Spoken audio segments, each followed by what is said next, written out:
ক্ষমার অযোগ্য কাজ করেছেন তিনি, তারপরেও তিনি একজন বর্ষিয়ান মানুষ, সিনিয়র নাগরিক হিসেবে আমার মনে হয় এটা ইতিবাচক হিসেবে দেখা উচিত। আইনের পথে চলবে।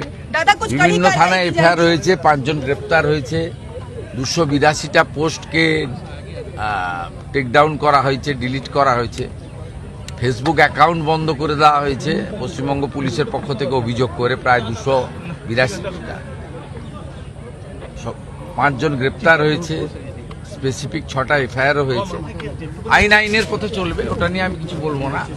কিন্তু ওনার বয়স দেখে আমি বলবো যে উনি যেটা কাল মধ্যরাত্রে নিজের ফেসবুক অ্যাকাউন্ট থেকে করেছেন এবং আলাদা করেও ভিডিও করেছেন, ইতিবাচক হিসেবে দেখা উচিত।